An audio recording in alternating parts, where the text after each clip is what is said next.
Oh, hello, Internet. I am me, and I need to scoot back from that. We are back in my room because I can't find my camera. I'm back on my cell phone. As promised, here are the reviews for Uchuu Sentai Kyuranger and Kamen Rider X-Aid. Next video is going to be my trailer reactions and predictions for Power Rangers, the movie. The new one. And it'll probably be the same day. I'm probably going to stop recording, upload this, and then just back right in there. Yeah, I'm doing all this off my phone. And I don't like that I'm doing it all off my phone, but what are you going to do? Alright, let's see. We're going to start off with Uchuu Sentai Kyuranger, as there's not as many episodes to cover. We're at episode 3 now. But I have positives and negatives to this show. Positives are very simple. I love the adventure feel of the show. I love the idea of this being a show that's not just on Earth. It's throughout a galaxy. And yes, we're going to get, of course, the quarry and the beach and all those same locations. But they are putting in a good effort to at least wow us with these first couple of episodes, with having us go to different planets, and the different planets at least looking and feeling a bit different from one another, rather than all of them looking exactly the same. So it's a good step forward, and I know that Uchuu Sentai Kyuranger is meant to actually put Toei's foot in the door to try and kind of compete a bit with Marvel, because they actually started working with Bandai of America to up the production value of this Sentai. So it's a bit interesting that we're seeing a lot of that money being thrown into the season, with a lot more CGI shots of, backgrounds and cities and flying spaceships. The characters all being varied or being completely suit characters, more than normal. So we're seeing a lot of money being tossed at this, and hopefully it doesn't just run out halfway through the season or something like that. It would be a shame. Now, I do like the transformation sequences. They're pretty fun. They're not as memorable as most, but they're pretty fun. I still like it.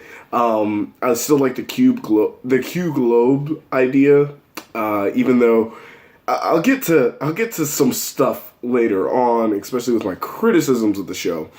The characters seem pretty good. I actually like some of the characters, and some of their backstory is quite interesting. But again, when I get into my negatives, I'll tell you why I have a bit of an issue with some of them. But for the most part, the characters are likable and fun. If Red isn't a tiny bit annoying with his happy-go-luckiness, but that seems to have kind of already mellowed out by the third episode. He's not as hyperactive, and yeah, I mean, he's still hyperactive, but he's just not as hyperactive, and I hope he mellows out as the series goes on, just so that you're not annoying the shit out of me. I would love to see that character change, because the actor is a really good actor. I've seen him, if you look at some of the mini episodes or the internet episodes of the Henshin Lessons, you can see a lot of range with that character, and I actually really am looking forward to seeing if they put more range into him, and it would be really interesting to see. Now, negatives. This series is so rushed, it's not even funny. And it's not rushed in a... It's rushed in a bad way, and here's what I mean by rushed. There's 9 characters. There are going to be 9 Rangers on this team just starting out. We're going to get 12.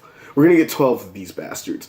So one of the biggest problems I'm seeing is that with so many characters to juggle, so many plot lines, they're having to rush in a lot of development. Like the first episode, the Blue Ranger comes from a race that was conquered, and he had to run away, so he's a coward. And in his own way, he's a coward, so he tries to fight to prove to himself that he's not a coward. And I'm like, okay, that's a good backstory, and we could really run for an entire episode. Nope. Done halfway through episode 1.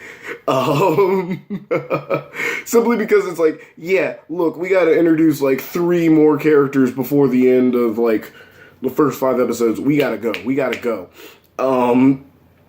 like a lot of character development, like a lot of the stuff with Red coming in and just going, be better about it, and they're like, okay, and then like hopping on. So it's like Blue, feeling bad about himself is just like, boom, he gets punched in the face by Red in a fight, and it's just suddenly, okay, now you're better, come on and fight. Or with Black being a robot that his professor was seemingly murdered by the Kyuranger Orange, and he's like, at first he's like, I want to fucking murder this dude, rightfully so, and the Red Ranger's just like, stop that, and he goes, and then stop, and then it's like, alright, I guess I'll let you fight my mortal enemy for me, thanks. Like, the only one I like is, Balance and, I'm sorry, I keep forgetting their names. There's so many of these bastards. I have to learn all their names, but their development, it's not a bad storyline. It's just that they rushed through it because you got so many characters to introduce. Especially the commander character who comes in, and his quirk is, of course, being not very serious about things that should be taken seriously. And he's just... One of the things is, like, the whole gimmick of the Q Globe, of course, for selling toys, is that he just comes in with, like, a handful of these things and just drops them on the table and goes, oh yeah, there's, like, a whole different types of these. Here they are. We're gonna just like throw them at you every once in a while. Like, so, so even like the toy implementation is just like, here you go. Don't treat them with any reverence. Just dump them out on people, and that it's a bit funny and it's a bit honest, but it's hilarious because a lot of the show is rushed, and it's not rushed in a terrible way, but it's just rushed. Because they have so many characters to introduce, so many backstories, so many things. We haven't even met a main villain yet. Not really. We've met one villain, Sagittarius, who's kind of been floating around, but he's been so in and out. And again, this is only 3 episodes, but even with these 3 episodes, he's been floating in and out to a point where you almost forget he's there.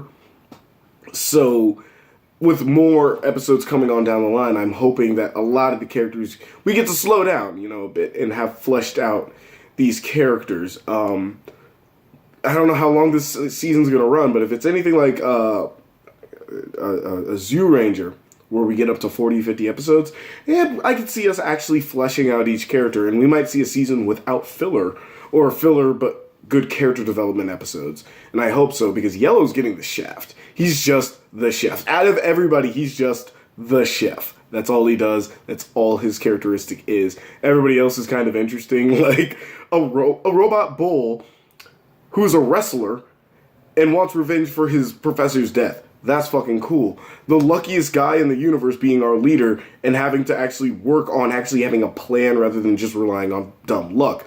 Our Pink Ranger, of course, we all know who's going to be, but being their technician and just really not, playing with the bullshit. Like, anytime somebody pisses her off, she just knocks them.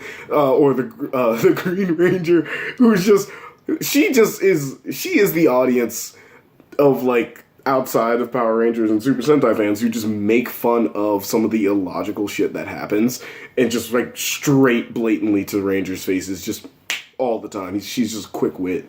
Balance is a fun character who's just this charismatically... Why are all the robot characters really charismatic? It's weird.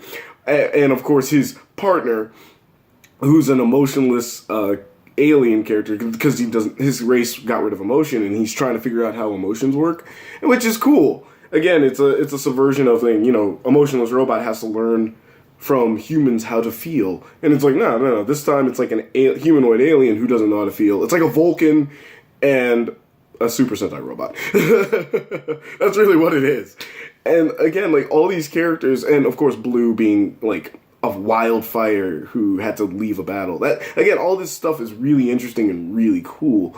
And I'm running through these episodes, and I'm trying to get out my critiques on this, but I'm running out of time on my phone, because my phone is a piece of... No, it's not a piece of shit, but I just... but yeah, no. That's Kyuranger for me. I like it. If I had to give it a rating so far out of all 3 episodes, like, if I had to lump all 3 episodes and just give a straight rating, it would be 7.5 out of 10 to about ranging to an 8 because I'm enjoying the series. The fight scenes are great. The special effects are kind of cool. Though they're trying new and interesting things. They're branching out from the normal Super Sentai formula. Not every episode ends with a giant monster per se, but I mean, it's not the same it's like Go Busters, where it's not just okay, that was the monster that we just killed, and then they grow giant, and then we fight them again. It's different. At least we have a different threat becoming a giant monster, just like in Go Busters, and I like that about Go Busters. So a lot of that helps out with this show, and I'm really digging it.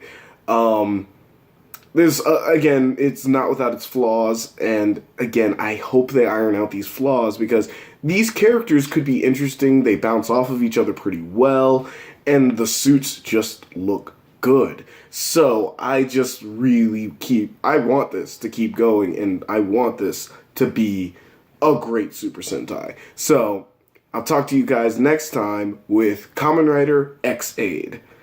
Peace out.